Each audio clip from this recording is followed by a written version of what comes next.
What's up, y'all? My name is T. Shaw, and this is Brewin Black Podcast, where the contents we serve you is authentic, vulnerable, and relatable.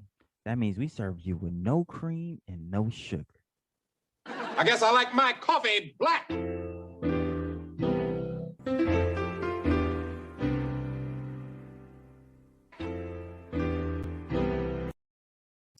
Yo, this is Scholar P, pronouns he, him, his. And it's your boy T. Shaw, pronouns he, him, his. And this is Brewin Black, giving you the latest and greatest in Black news and entertainment for our intellectuals, our millennials, and those who like their news like we like our coffee. How's that, T? Black. That was nice. Like that. It was, bro. It's because we're back in person and we're doing it together. The setup clean. Y'all know we are new and improved. Come on, man. It just feels good, bro. It feels good. Has your week been? It's been good. Well, it's been crazy. I'm not even gonna lie to the people, man. It's been one wild ride. Shout out to the Aggies, Aggie Pride. They had something called GHO, which is the greatest homecoming on earth. So there was a lot of shenanigans around the city each week. And as we know, I'm a very communal person. I'm a manifestor and curator of people. And so I had to jump in with the Aggies in their shenanigans and just good time. There's nothing like being all over the city of Greensboro with other like Black people and just no craziness going on. We're all showing each other love. And it was just a beautiful experience. You know what I'm saying? And then I come back to LA to face some of this craziness, but I'm feeling good, man. How are you feeling? Yeah, real quick, for us that aren't from Greensboro and aren't from North Carolina, who are the Aggies? Because I know you're not talking about Texas A&M. Oh yeah. Because I'll get in trouble. So Aggies, they are at NCAAT, so North Carolina Agricultural and Technical College, and it is a HBCU, a historically Black college. All right, so the Aggies, they run Greensboro. Their graduates are leaders all across the nation, but also they all across Greensboro too. The church that I used to go to was filled with nothing but Aggies, and it's just the people who go to A&T.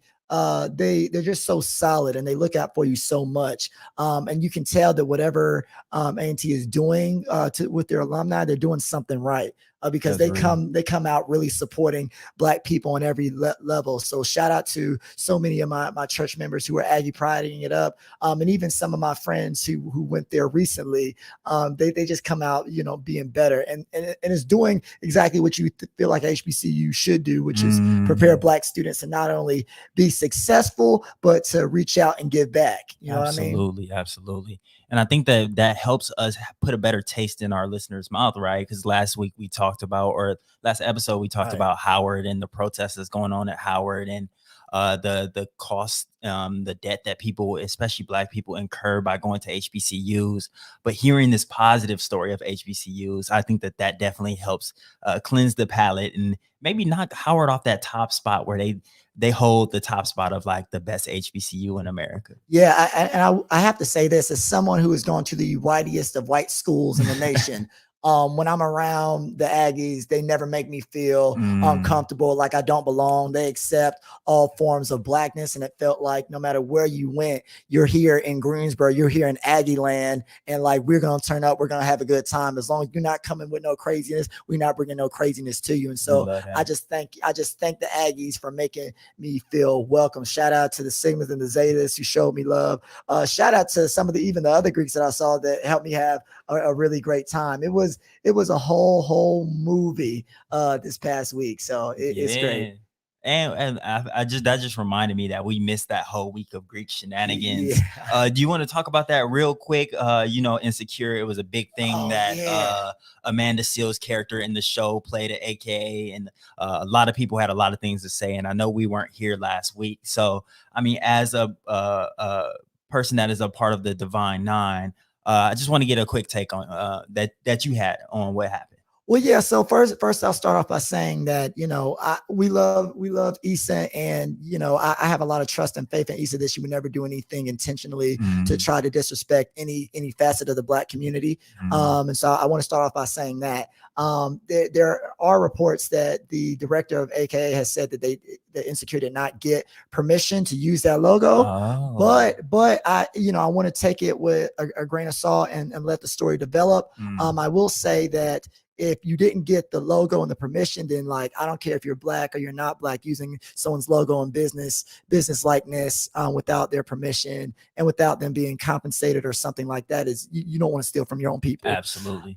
With that being said, I think that if I was a director or a producer, I would never use an actor or actress and put them in a real NPHC uniform or surround them with real NPHC Nelia unless they were a part of that organization. Okay. So throughout history, we've sort of seen different iterations of this. So I don't know if you remember the dad from Sister. Oh yeah, of course. But they had a Greek episode. He was wearing alpha stuff because he's an actual alpha in real life. Right. So examples like that, I think that those are very powerful. But what I will say is, for anyone who might not understand why some of the Greeks might be upset, and I'm not necessarily stomping around super upset about it, but as a producer, you never want to just throw a Black Greek letter organization, a real one, into your characters because you have something like this happening. I do want to say that Amanda Seales has been an AKA, Molly has been an AKA, and I'm talking about the characters, not the real people.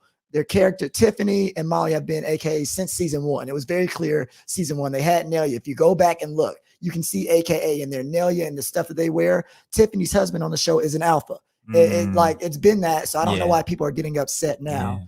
But with that being said, I think that there are a lot of ways to show Black Greek life without using real Black NPHC organizations. And I say that because when I saw Stomp the Yard, as someone who knew nothing about Black Greek life, I was still very interested in Greek life and the stepping and all the bells and whistles of the Black culture. Greek life. Yeah. Right. But I'm gonna be honest. I think that Tiffany, she does sort of fall into some of the stereotypes of AKA. You know what I'm saying? Right. And so an organization might have the right to say, hey, look, this character is being represented in this way. Thank God we got Molly to sort of balance that out. But I think an organization has the right to say how it wants to be represented. Because I think about School Days, right? Spike Lee is a Omega Psi Phi man. But imagine if you would have seen all the crazy stuff that his fraternity in the movie did, and you would have connected it with Omega Psi Phi.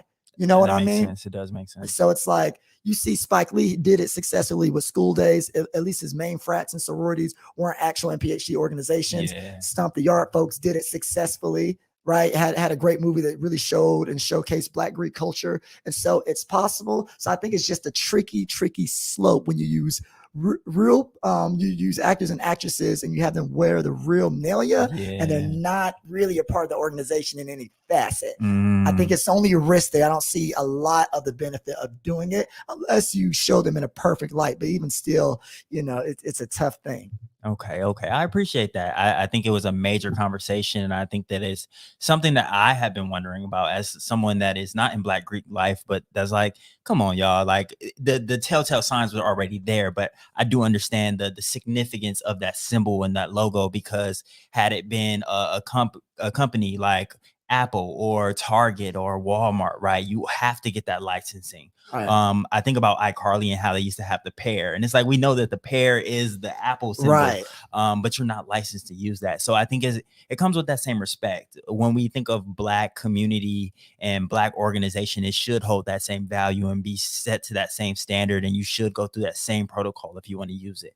But again, I do love Issa Rae. I do love the show Insecure, so I can't really blame them too much. But yeah, I didn't know that they didn't get that licensing. Well, and I think another thing too is that Black people, I don't know if you remember when Mona Scott Young had a show about Greek life. And that got canceled quick. But that's because these Black Greeks galvanized faster than I've ever seen Black people galvanize for one cause ever. And I was like, if we could do that with all these other different entities, for defund the police, or what we could do it for anything that was more positive, workers' rights, something like that. Anything, right? And so rather than canceling. Right. And so for me, I was just like, this is the power of these Black Greek organizations. This is how much people care about their letters. And so I knew that once I saw that like that was a slope you don't go down with Black people. Absolutely. You can do a lot of things, but you mess with our letters. We galvanize for our letters faster than we did against R. Kelly. Oh, let that sink in. Let that sink in. That's tough. And I love my letters. Matter of fact, I just saw my chapter brothers a couple of weeks ago, and I love them. I came refreshed in my organizational commitment, but just think about that and the liberation of Black people. We can get a show canceled that fast, but we didn't want to get Flavor of Love canceled, and that thing was wild. Rough. It's tough, man. Well, yeah, I appreciate you sharing. I think that I want to hold that sentiment. I want our listeners to think about that as we move forward. If we can move that quickly and that cohesively to cancel a show like that, can we do that same thing when we're fighting for our rights in the street, right? We see that is the power of the Divine Nine organization. So we want them to keep that same energy when it comes to these fights and these struggles that we've been moving throughout the years. Right.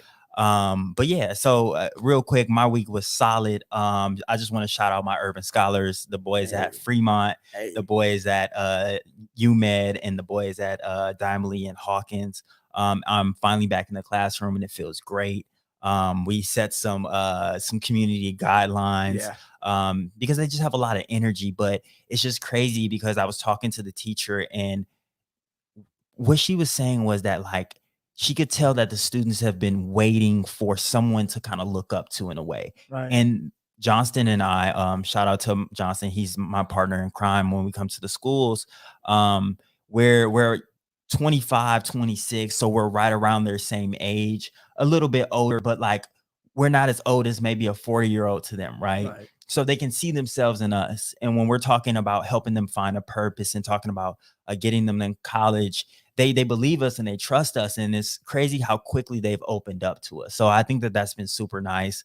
And I just can't wait to spend more time in the classroom and really see how this year goes. Hey, that's what's up. Yeah, this in-person energy this year is good. It's good. I'm liking how it's feeling. Okay? Absolutely. Okay. Absolutely. Tom, did we already hit those landing notes? No. So let's do that. So this is the land of the Gabrielino and the Tongva. This is stolen land. This is colonized land, and we will always, always, always pay those respects. Absolutely. So before we hop in, I have an espresso shot, but I just want to ask you a question, Scholar P. Yeah. What does it mean to be unapologetically Black? Oh, man. That means for me that like I seek out Black culture at all times. I support Black people at all times. Rooting for all Black people. Absolutely. And I don't mind sort of talking about my love for Black people at all times, right? So I think I remember I was in the store the other day, and I know that there was a Black business owner that actually had a partnership with the UCLA store. And I was asking everyone, I was like, hey, there's a Black business owner that did a partnership with y'all. Like, where's their stuff? I want to support them. And in a country where some people are still afraid to bring up race and just explicitly say, like, I'm looking to support this Black person, right? Like moments like those are super important for me. But also it's about sharing that knowledge of the love of Blackness, right? So if I see something that's racist and someone's calling out the racism, I don't mind that I have white people on my timeline, or white people who could see it, or non-Black people who could see it, or Black conservative folks who could see it. I have to look out for the Black community, because the Black community first looked out for me. You know Absolutely. What I'm saying? And so that's what it means to me. What about you? Yeah, I think it's a lot of the same things and a lot of those same sentiments, but I think I would just add that it's like embracing that culture and embodying it in myself, right? Like I wear this chain every single day. I got the Black Bruins Matter shirt. I have a jacket, in my backpack, I even have a pin that says I love Black women. So I think it's being loud and very vocal about that and just embracing it. I think it comes with our hair, right? I think about the times that I didn't really grow out my hair, but then as I started kind of coming into my own in college, I started really growing out my hair and starting to embrace the culture visibly and leaning into it more than anything. And I guess I know the reason I did, right? So I spent time in Boise, Idaho, where it was about 2% Black people. And that's being generous, because a lot of that 2% were the student athletes. And what we know about college campuses is that often college athletes are segregated from the rest of the population. So I think about the time where I was in Boise, and I lived in the dorm, and there was only one other Black person in the whole dorm. And people used to call us the same name, like, oh, I was Anthony and he was Tristan, right? So I think for so long, and people wanting to touch my hair and do different things like that, and being so isolated and feeling so paranoid, I think that's when I really started to lean in. And I was like, okay, like this is what it means to be Black in America more than anything. Because I knew I was Black. Whole life I knew I was Black. I went to Black schools, lived around Black people, my family Black. I felt like I knew what it meant to be Black, because I had also been tailed around stores and accused of stealing and different things like that, right? Even called the hard R a few times growing up. And I thought that's what it meant. But I think when I spent time in Boise, I really understood, like I was outside of that bubble, because I thought that those were like one-off incidents. I didn't know that that's what life could look like every single day. And I had that for 2 years. So I know that that's kind of what pushed me on that path. And it's the reason why I am today. And it's like the reason why we had this podcast, and that I studied Black studies in college. Like, and that's what I got my master's in. So I know that that's what kind of pushed me there. But I wonder if there's a moment that triggered that for you. Yeah, so when you were talking about a lot of those experiences, I feel like I'm petty, I'm rebellious, you know what I'm saying? And I think that sometimes the more that I feel like people come against my Blackness or what they believe my Blackness to be, the more I wanted to settle in, the more proud and buffed up I got around. And I was like, nah, this is me and you can't stop me. Yeah. Like I have all these people around me supporting me. I have such a strong history, and like you continuously look for ways to make me lack confidence in myself or to make me lose hope. And I just dig in even deeper. And so like the Blackness for me is like that strength and that pain, that resolve, the fact that you've done everything that you can do to destroy me, and I'm still not only doing great, but I'm doing better than you. Ooh. I might be making more money than you. I might have a few more degrees than you. I might just be a better person. I might still be able to treat people better than you, even though the world as it stands hates Blackness. So and so I think it was that, but I also think that on a more fun level, it was when I got to college and I developed a little bit of rhythm. You know what I'm saying? And I really found that like you ain't had no rhythm before. Oh, not enough. I was starting to build it, but okay. But I feel like when I went to college and then when I went to grad school and then grad school again, it was like you just see more and more affirmations of Blackness. It's like, no, I wasn't as weird as I thought I was. You know what I'm saying? I wasn't as crazy as I thought I was. I wasn't as nerdy as I thought I was. Or maybe I was, and that's okay, because now look at all these other Black people. And then now look at what we spectrum of Blackness. Yeah. Right. And now look at what we're all doing, and look at how happy we are and how much we love and support each other. And so I think that that's what really made me seep into it too. Like the fact that we can't even be stopped now. You know what I mean? I like that. So I asked this question because for our espresso shot, I wanted to just briefly talk about Colin Kaepernick's new limited series. I saw it on Netflix. It's kind of been hyped up, and I feel obligated as a student and an alumni from the University of Nevada, Reno, go Pack, as well as a student from the Black Studies Department at UCLA. So Colin Kaepernick from UNR, and then Ava DuVernay from UCLA, they combined to create this limited series, and I felt again obligated to talk about it. And I really thoroughly enjoyed it more than anything. I think that the way that they kind of talked about and thought through a number of topics like white privilege and microaggressions, and how Colin Kaepernick and he lived his life, and they tell us this story through his life, and I think that that's the most interesting thing, because we wonder, how does this football player go to this activist? And especially as a biracial child, right, that grew up in predominantly white space. I think the city is called Turlock, California. So I think that is super important for us to really look into this. But I do think that at times it felt repetitive. Have you watched Blackish? Do you watch Blackish? Yeah, absolutely. I think that the limited series does a good job, and it does it similar to Blackish, where they'll take like things that are happening right then, which was Colin Kaepernick's life, and then they'll bring in history to back up those points, and how these microaggressions are a part of a much larger institution and a much larger history of white supremacy and just overall institutional racism. So I really did enjoy that, but I did feel like it was a little repetitive.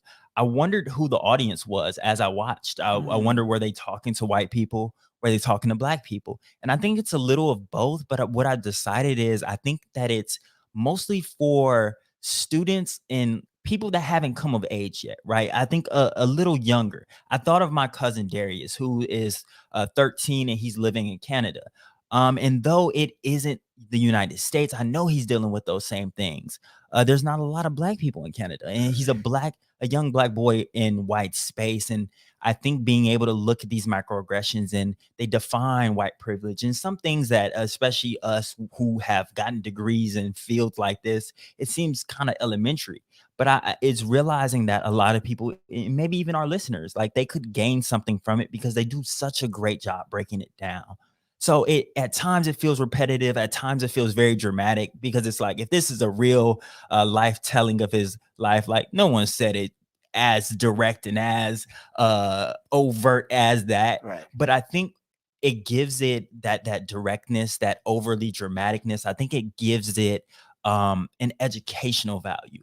I thought about how I could play this in my classroom for my students who may have felt these things but don't have the words for it. And I think when it's overly dramatic, you can point it out right away. Like, oh, that's the moment. Instead of watching it like watching a movie and saying Get Out, right? Where a lot of the racism is very subtle until the very end. Right. And then you would have to like go back and talk with the students and be like, okay, did you notice this? And they're like, oh yeah, that did happen.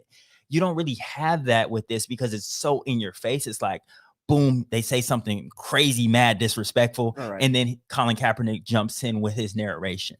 So I do think that it could have been maybe a little smoother, but I think it does have an educational value to it, and I really enjoyed it. So I think I'm gonna give it a 7.5 out of 10. Okay, I think that's that a not lot of bad. people, yeah, it's not bad. It's not bad at all. I think a lot of people should watch it. I was very enticed. I sat down and knocked out the whole series in like 2 days. So I just wanted to give it a quick shout out and do an espresso shot and let people know that I think that they really should watch it. Yeah, absolutely. Yeah.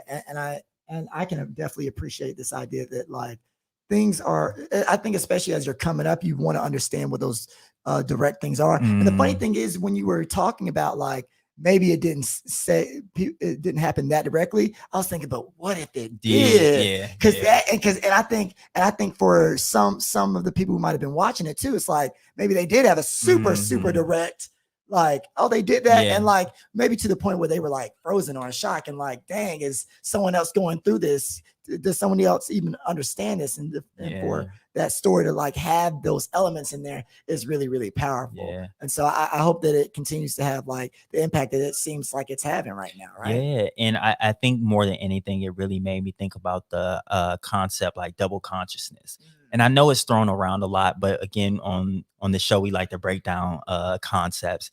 And I want us to kind of think of double consciousness as like the duality, right? So the ability to see yourself and understand who you are, who Scholar P is, who T. Shaw is, who Darius might be, right? But then also that they have to navigate their space as a Black person as well. And your actions are being read by the general world as like a Black person. So you have to think about how threatening you may be, though you may be in a bad mood, right? And you mean no ill intentions, but just the way you're dressed, the way that you speak, the way that you interact with the world, it's read in a whole different way. And I think that that's how we have to really start to define double consciousness, because I think a lot of people use it for different things, to talk about maybe their life as a Black person, but also that they're privileged in a university space, or that they are Black, but they have a different class. And we're not really talking about intersectionality. Double consciousness is a little different. And it really made me think of a moment that I had with my student this past Saturday. So we took them up to the Griffith Park and the Griffith Observatory, and they're from South Central, and they had never been, well, I'm not gonna say they had never been out of South Central, but they had never been up to Griffith Park. And we took them up there. I got them some food and some water, and we went on a hike. And we also talked about different concepts like colonization and anti-capitalism, starting to give them like some of these words, abolition, some of these things that we talk about, and trying to put young people on. Because if they got the language at 15, 16, then imagine how cold they're gonna be when they're our age, right? But one of my students, when we were driving back, he said something that was so like, it stuck in my head all day. He talked about how we were in this white space talking about these things. Right. We were talking about abolitionism, and we were talking about racism. And he was like, do you not see all of these white people around? And they were looking at us. Right. And I think that was the double consciousness right there. He was like, I don't feel comfortable, because he didn't say much. And we had a program leader kind of walking us through some conversations, and he talked a little bit, but he was like, I didn't feel that comfortable speaking because I didn't want to get shot. I didn't want no white person to get mad. And because we talked about critical race theory in class, and he understands how upset people get when we talk about these topics. And he was just kind of explaining like, yeah, I ain't never been around there, and I don't know how these people be, but I didn't see not a lot of people that look like us, and we're standing in a circle talking about this stuff. And I feel like we're putting a target on our back. And I think that was so important. I think I'm just going to take that lesson and move through life with that, especially when kind of talking with my kids, because that double consciousness really, it plays a role in how we can navigate this world and how we think about ourselves. But I think that's why I asked you the question about leaning into that blackness, right? Yeah. How about being unapologetically black, because it's a tension. Either you're going to tone it down because you know how the world is looking at you, or you got to lean into it because you know that's how the world looking at you. Right. Either way. Yeah, no, that's a crazy story, because it's just like, it gets back to this idea of safety in the first place and what that is, and can that actually ever exist regardless, right? Like those same people, you might have had you probably had a target on your back regardless. Yeah. So, but at the same time, it's a very legitimate concern. Maybe these white people are just on the edge, you know what I'm saying? So, it is very, very interesting. I think that's something that our audience needs to like really take away and like contemplate about, like, what does that mean for them, and how are you going to choose to navigate it, right? And then, whatever the outcome is, making sure you take it easy on yourself, and you don't like, you're not too hard on yourself about that, because this is not easy, and there's not necessarily one roadmap on like how to do that. You know what I mean? So yeah, shout out to that student for even making that point, right? Because those points are the things that drive people in the future. Absolutely. And shout out to Colin Kaepernick and Ava DuVernay.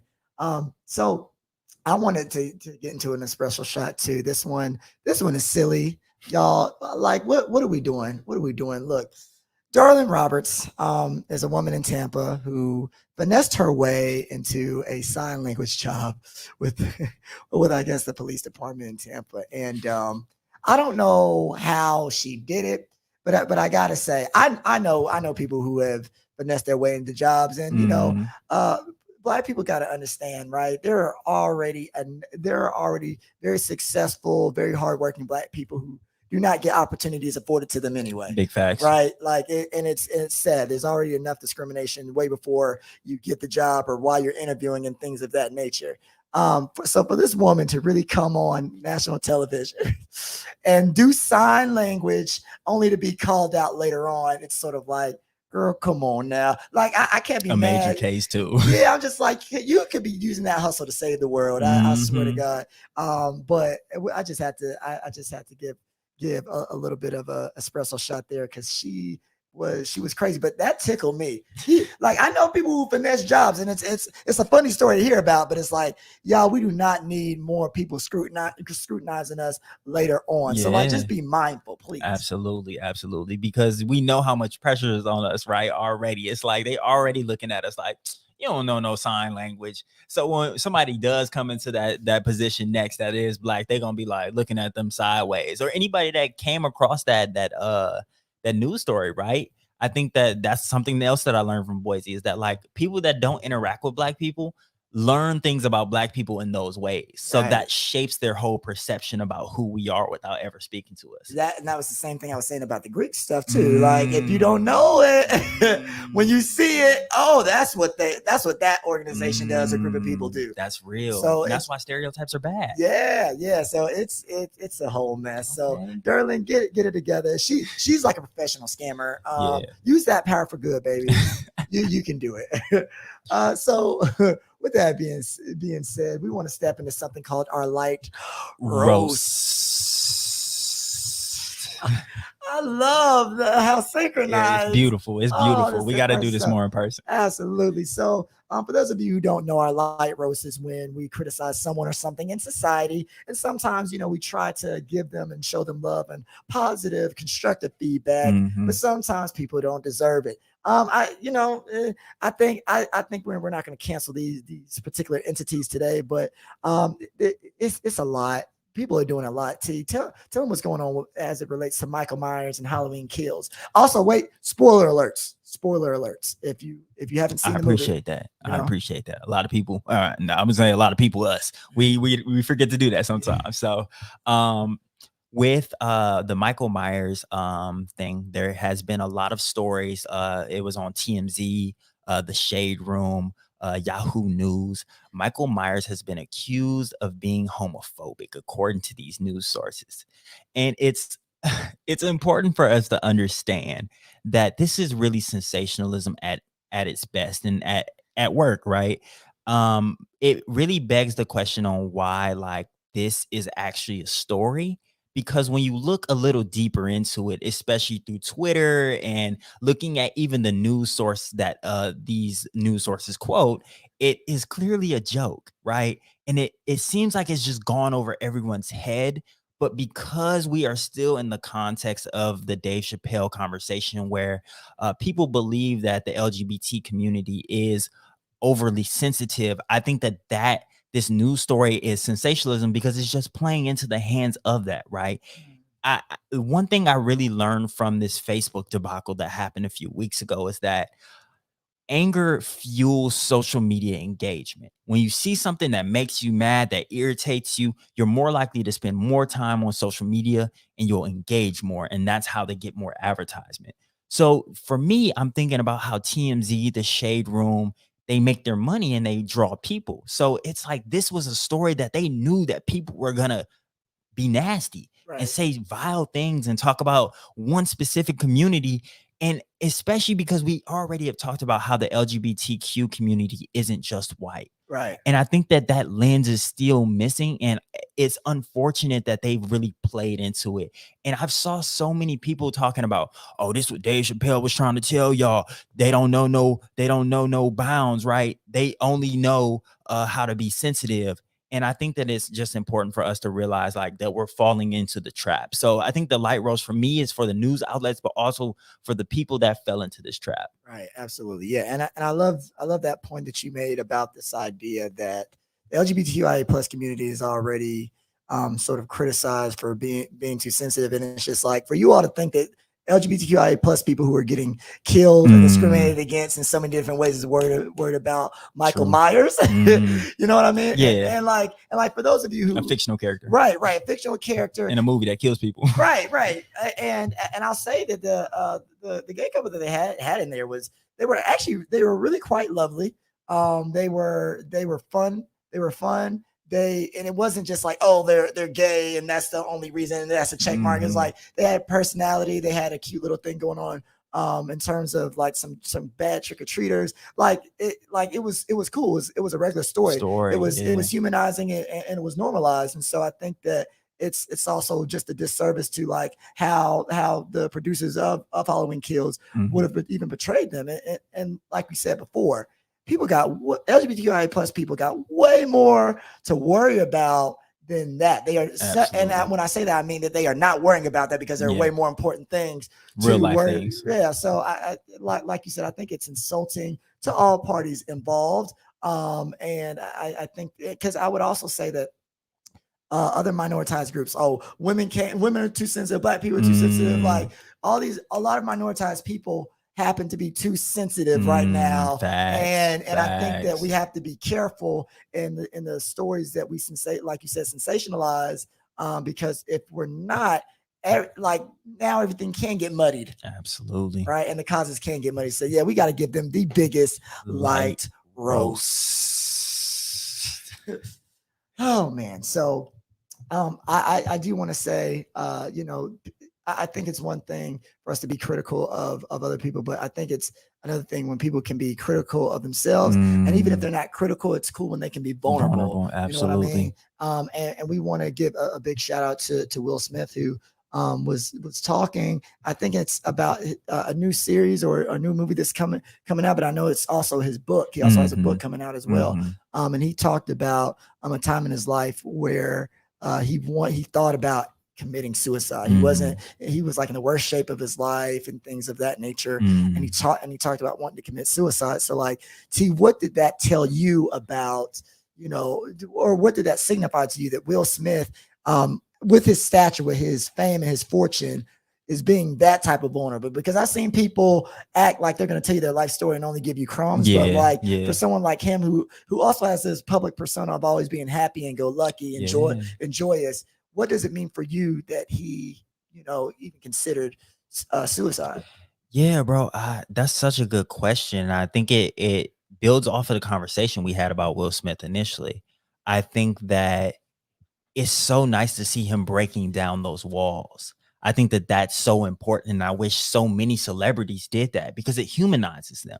Because we have these thoughts, right? Like everyday people have these thoughts, and you see people that are successful and you like, damn, like they just got it easy. They live their life every single day, just rich and happy and successful. And we realize that that isn't the pinnacle. And I think that when they break down those walls and take away those veils and show us who they really are, then we can connect to them and see them as human, and also humanize ourselves, right? And like, I think about the J. Cole song, Love Yours. Like, no such thing as a life that's better than yours. No such thing as a life that's better than yours. It's okay. So I think that that's important. That was one thing I really started to think about, and I really appreciate him for that. And I just had a talk with my students on Friday, and we talked about what success is and what it looks like. And one student was like, "Oh, it's generational wealth." I'm talking Jeff Bezos money. And then somebody was like, "Well, only one person have Jeff Bezos money. So if that's success, then none of us are successful." But I think that through that conversation, we talked about like being stable, being happy, waking up every day and really enjoying life and doing what you like to do and what fulfills you.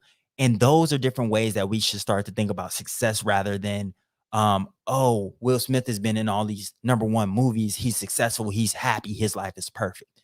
It's like, no, like each and every one of us have different levels of success and different visions of success. And we all can reach that if we know what our vision looks like. And I think that, again, just Will Smith having this conversation helps break down those like imagination things that we have in our head that like we can't ever reach because the bar is too high. He's letting us know that like, nah, bro, it's not what it's all cracked out to be all the time. Right. And sometimes that bar is too high because of the jungle gym you're playing in, right? Sometimes we're in the wrong jungle gym. I like that. Yeah, like it's because it's like, so for example, like, you know, money's great, but like if your only thing is money and your level of success isn't, and the contentment of your life, or you treating your loved ones right and things of that nature, and it goes back to J. Cole's song. It's like love is something you can never, you know, that you can't have enough of. Right, like money and success, like you can always be reaching for more. But like you can actually be content. You can be full of love. Right. So I think that it sort of comes down to that, and I want to give Will Smith the BBB award, the Building a Better Brother award. And that's basically when someone does something that allows men to be more vulnerable, or is just a good look for men in general. And because I think that, you know, Will Smith is sort of a symbol of a certain type of successful masculinity and whatnot. And I think that with him being vulnerable and saying like, nah, like success as a man can look different. Happiness for a man who you feel like has accomplished everything can look different. And if you don't, and if you don't figure out what that what that is for you, you can be in a dark place. Yeah. Right. And the end of the dark places are regular, even for the most quote unquote successful people. Right. Like it's, I remember, and I think I've said this on the podcast before, but you know, when you are on the hospital bed and the monitor is going up and down, that means you're living. When it's one thing, it's a straight line, you gone. So to be living is to be going through ups and downs. Oh, right. So poetic. And so, yeah, I just think that Will Smith is doing that. And, you know, Will Smith was talking about, you know, transitioning his life in one way, but what happens when you are actually about to throw your life away because of a situation? So I know that this past Halloween was a little saucy, a little spicy. And I remember, you know, being in a situation where an altercation almost occurred between me and another gentleman. And at that time, you know, I can't say it all on air, but you know, there I was saying some things, putting my hands on some things, and I think that I look back on it and I just think about it the next day. I'm just like, well, Ashton, let's sort of map out these paths. Scalpy, let's map out these paths, right? Yeah. So what do you stand to win in this situation? If I did everything that was on my mind that particular evening, right? I don't think that I still am a student. I don't think I am still a free civilian. I don't think I get to have a family and build a legacy, right? Yeah. And so, but it goes back to one of our earliest episodes ever where you were talking about our name and our pride in that name, right? And at the moment when you feel like you're disrespected, you're ready to throw it all away. And so, right. And so we talk about this idea of like class, and like someone from me, like me, you know what I'm saying? I'm a civilian. I don't claim to be from the streets. I don't claim to a civilian. Yeah, like I'm a civilian, you know what I'm saying? So, but for me, even in that moment, I was ready to tap into a more evil side of myself and a much darker side of myself. And so it's funny because it's like I think we as men have to learn how to deal with those demons and like and know how to cope, because I think that something like I could go out in the street tonight and someone could do that same exact thing and it could trigger me again. Yeah, right. Absolutely. And so, but it's like, I think as a man, you have to think about, all right, well, bro, what are the paths here? Because if I do what I want to do, I won't be able to do what I want to do for real. Right. Facts. Right. Like you can do what you want to do in this moment. Right. But what do you stand to lose because of that one moment? Right. Everything that you've built. What's that snowfall video when Franklin was yelling at Leon? He was like, I built this brick by brick, and I'm not gonna let you tear it down just because you don't like the way another man talked to you. Right. And I think that resonates with me right there. And I mean, but I've had the same thing very recently too. So about a week and a half ago, I was jogging with my dog and my friend Julius, and my phone fell out my pocket. And I got to the house and I was looking for my phone, and I was like, dang, where's that? So he looked on his phone because he has my location. Because I was like, maybe it fell out of my pocket, and it sure enough did. He was like, oh, it's right around the corner where it fell out. It's like, cool. Went up there to go check it out. I couldn't find it nowhere. I was like, well, I know where we started running. So it either fell out between here and here, and it wasn't nowhere. He comes sprinting around the corner. He was like, bro, somebody got your phone. And like, we got to go. He was like, it's not moving fast, so they're not in the car, they're walking. So we got to go like chase them down and find your phone. It's like, okay, cool. So we ran a whole mile chasing the moving dot on the Apple Maps, because he has my location. And you know, Apple, sometimes it take a second to load, so it would stop and we like check the different stores, and it's like, y'all see anybody in here with a phone trying to sell a phone? Because it was like a pawn shop too. And I was like, maybe he in there trying to sell it. Dude was like, no. I was like, okay, cool. And then we looked, and like a minute later it started moving again. So again, we chasing him down, and then we finally catch up to the dot. Julius was a little bit more in shape than me. He got there first, and he was like, I'm on top of the dot. So I get there, and he like, look, this guy's looking real suspicious. He acting real suspicious. I think he might have it. So I was like, cool. Walked up to him, and this is how I knew he had it, because we were standing at the intersection of Venice and Sepulveda. If you've ever been at the intersection of Venice and Sepulveda, it is nothing there but a 7-Eleven and a gas station in the freeway. And he was taking a picture of the gas station in the freeway. And I said, oh no, there's something off here. So Julius is calling the phone and he's like reaching in his pocket and stuff. So I'm like, cool. I walked up to him. I was like, hey, bro, look, I'm gonna need you to empty your pockets or I'm gonna do it for you. And then he looked at me and he pulls out my phone immediately. And I said, cool, thank you. Or I didn't say thank you. I said, appreciate it. Something like that. Put it in my pocket. And he was like, oh yeah, you should be saying thank you to me. And that's when I almost lost it. That's really when I almost lost it because bro, you really just tried to steal my phone. You talking about I should thank you. And I told him like, look, I could really whoop you on the corner of this street because like he was like 5'8", like just much smaller than me. But I was like, I know, again, coming back to this double consciousness, what I look like doing that on this main street. 2 main streets. I can really beat you down on this main street, but what do I have to lose? And that's all I kept thinking about. But it's like, I was really like, if this is my breaking point, I am touching it, dog. Like the resistance ran a mile. Man, a mile, bro. Like a whole mile. And you had the nerve to say it because I didn't say appreciate it. I just took it. And then that's when he was like, oh, you should be saying thank you. I said, I should drop my fist across your head, like, but I'm not gonna do that. And it's funny because there's a kid, he probably about 18. He on his bike and he was like, oh, bro, he stole your phone. Hey, that squabbles. Like, we gotta run it. And I'm letting him know it's like that isn't that I have too much to lose. Like, I say, bro, this is the first time I've ever had like a salary job. I got 2 degrees. Yeah. I got a car. Like life's good. Like my girl good. My mom good. My family good. I'm not trying to lose that. But like something in me did want to really like smack them. Like, So I think that when we're having this conversation, we're thinking about like really deconstructing what masculinity looks like. Because the issue was solved. I got my phone back and I would have gained nothing from that, but the pleasure of like violence in that moment. And then at that point, then I'm just everything that everybody has told me that I ever would be. Oh, yikes. So I think again, when we're coming back to double consciousness, and I know this is just a black male conversation, right? Because I think when we even think about it with women, there's even more layers on top of it.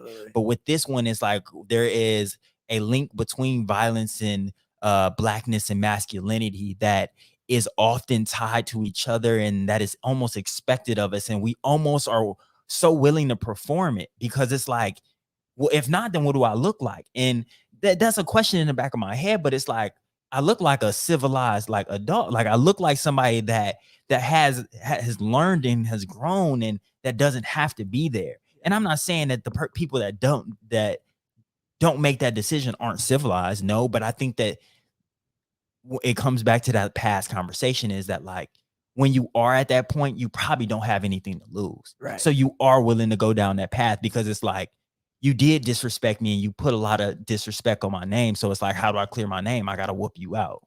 We got to squabble.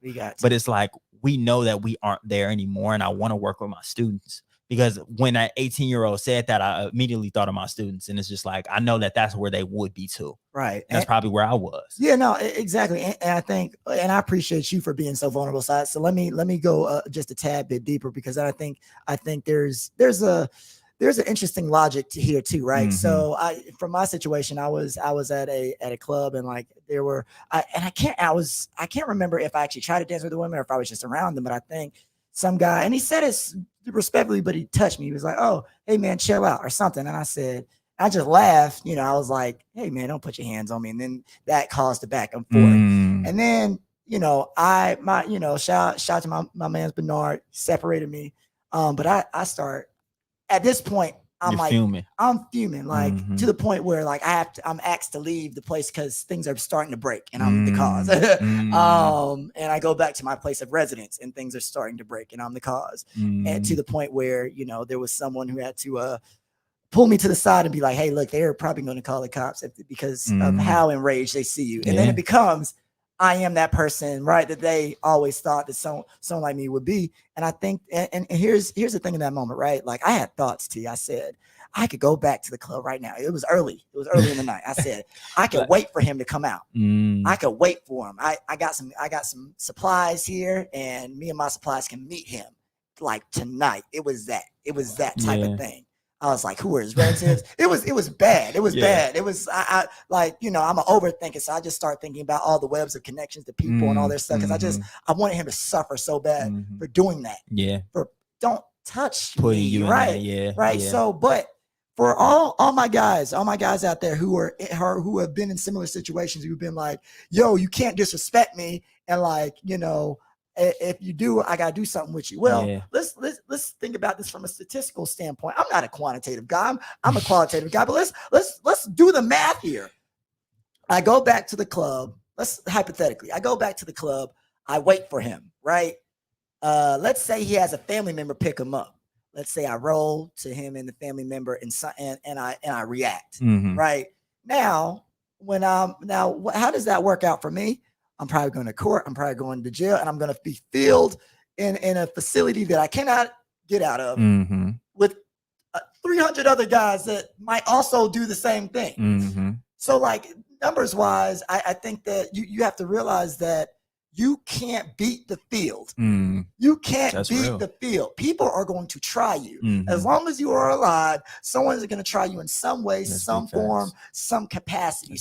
So if you don't figure out how to manage your reactions and say, hey, I can only react this way when it's an emergency, when I have to defend myself, whatever, then it becomes a thing of, well, I know I can piss you off. And then even if people aren't trying to, naturally it's going to happen. Yeah, absolutely. And when you're locked down in a jail, you're locked down in a prison, and now you have 400, 500 people who are constantly trying you. Yeah, well, they ain't got nothing but time to try you. Right. And they're all upset too. Yeah. They all did something in there too. So now it's like, okay, well, would you rather figure out a way to deal with that one person occasionally or wake up to that stuff every day? A lifetime of it. Yeah. Right. And so I need my brothers to sit down and crunch the numbers with us, right? When you get that feeling, because I woke up the next day. I still wanted to react the next day. I sore hand and everything. I still wanted to react the next day. But you know what?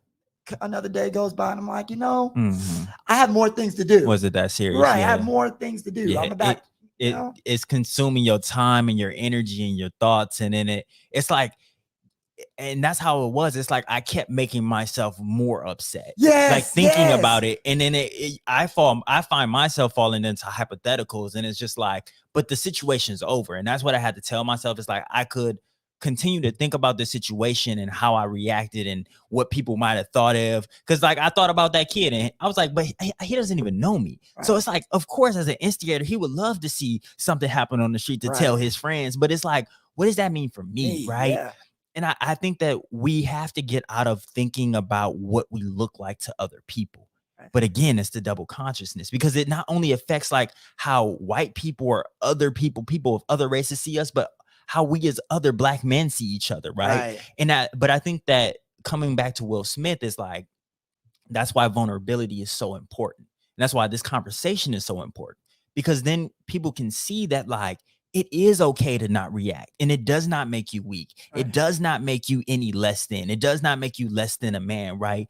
And it's deconstructing masculinity and how we perform it, and seeing that you can perform it in a much more positive way, and it not have any repercussions on what you look like and how you navigate this life. Yeah, no, absolutely. Because I'm thinking right now, I was asked to leave that establishment. I got a sore hand right now. And that man probably spent the rest of Halloween night having a great time. And people might have looked at him and been like, oh, well, he wanted to do something with you. Like, why didn't you chase him down and da-da-da-da-da. He's like, well, I'm up here dancing with my friends, having a good time. He's the one who got to leave now. You know what I'm saying? So like, I think that being on the other side of that, I can say, hey, look, thank God it wasn't a bigger situation. You know what I'm saying? Thank God that like, nothing else happened, and now he's happy, and I'm locked behind some white man system. You know what I'm saying? So yes, I think that you gotta run the numbers, and to your point, T, it's like actually, you know what? I think about this too. I think about Gucci Mane. I was thinking about this the other day. Gucci Mane forgave Young Jeezy, who got his one of his good friends hit, right? Right. And but for that to happen, that meant that someone had to say, go get Gucci. Right. So and this man can look at Jeezy and find ways to have peace. NBA players, NFL players, all these people, they get challenged and pushed. And this is in front of not only 40-some thousand people, but in front of millions of people. Millions. And of course they have millions of dollars to lose. But like in that moment, it's sort of like, I just got pumped by everybody in front of everybody. Imagine LeBron James when Draymond kicked him, and LeBron might want to. Big facts. He can't do it. Big facts. Because that moment is too big. And guess what happened? Dre got kicked out.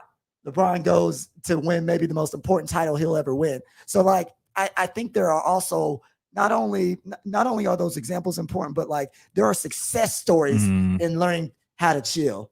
It's just there are success stories in learning how to like maintain your positive energy and not react the way you want to, the way you think you deserve to. You know what I mean? So man, it's hard. It is not easy. It's not easy because I'm just like, yikes, you know. But I think everything will be okay if you give it that time. Absolutely. So fellas, I need y'all to avoid those nigga moments and keep it cool, keep it brief. Yes, absolutely. Make it through. Make it see. Live and fight to see another day. Absolutely. And speaking of that, you know, we talk about the opportunity to make that decision, right? And I think you have to appreciate those moments and not take those moments for granted, because some people, you know, someone was violent against them and they couldn't retaliate. They didn't even have the chance to be mad or be in shock, right? And that's something that we want to talk about as we talk about our spotlight, because and for those of you who don't know, our spotlight is when we shine a light on someone who's doing something great in the community. We started off with the light roast, but we try to end on a positive note. But the unfortunate thing about this situation is that these people can never come back. You know, years ago, 9 people were killed in Charleston, South Carolina church by a white supremacist extremist, Dylan Roof. And the spotlight is that their families have gotten around $88 million in damages. And so we have to say that it's a start. It's something, but it's like their lives were invaluable, right? And it's just like in a world where that option for you to be able to react or not react could be taken away from you, where sometimes you just receive violence. You don't get to receive violence and then make a decision on how you want to react. Like you have to be able to appreciate life in and of itself. Like you and I get to go home. We get to try our best to build a legacy, build family, live out our dreams. And like someone somewhere didn't get to do that because of Dylan Roof, right? And maybe that money will help their families, but that person won't be able to live out their dreams, right? And so I think it's just so important that, like, because we're here, because we have the opportunity, how dare we throw that away? Absolutely. Off of one moment when it took a few moments for that white supremacist to kill those 9 Black people in Charleston. Yeah, and if those families can find some type of forgiveness or some type of peace, then we can too. And that goes across the board. And I think that it's important that they did find justice, because I think that him going to prison for life for receiving the death penalty, that one life doesn't bring those other lives back, and it doesn't do anything for you to try to live your life out and live your life in the future, because we lost grandparents and mothers and sons and daughters and cousins and nephews, and pastors and deacons, right, and teachers and principals and business owners. So I think that money does help rebuild some of the lives that were affected, but it can't, of course, money can never bring anyone back, but I think it does help people heal and move forward. So I want to shout out the government for finding some type of reparations for the survivors of this and for the families of those who lost someone. I think that that's important. And it shows that our government at times does understand the irreversible damage that is caused by white supremacy, and that there can be some type of peace found at times. Yeah, absolutely, man. Yeah, so yeah, for those families, we say congratulations, salute to you, but we also say you're still in our thoughts. Our good energy is still sent your way, because nothing can bring your loved ones back, but at least this money is an acknowledgement of this injustice, an acknowledgement, maybe not even the full solving of what happened, but it's an acknowledgement that this was wrong and y'all deserve to get those funds. So yeah, man, that was a very, very deep note to end it on, man. Necessary but deep. Yeah, but good, be good. But yeah, I feel like this was such a good episode. I felt like this hour flew by, but it was jam-packed at the same time. It was. I just can't wait to re-listen to it. I hope the Brewers rock with it. I hope our listeners from different places are really rocking with it. We're live, we're back together. I feel like there's an energy, a synergy here. You know, COVID has kept us away and different traveling schedules, but now we're back in the booth, back in the lab cooking. So yeah, you got any final words before we close out? Nah, man, it's been good. I love y'all for rocking with us, and like we said, and like we continue to say, we always have new stuff coming for y'all. So just be prepared. It's been a very, very crazy week. I'm not gonna lie, I've been overwhelmed for at least a few weeks, but we're gonna figure it out. This is I think this is a time when there's so much pressure around you, and yet you're gonna find a way to shine, because that is, like we were saying before, part of our blackness. It's in our course, who we are. Absolutely. So like we like to close out the show, keep the coffee black. And we like our podcast like we like our women black. Thank y'all for rocking with us, and we will see y'all next week. Peace.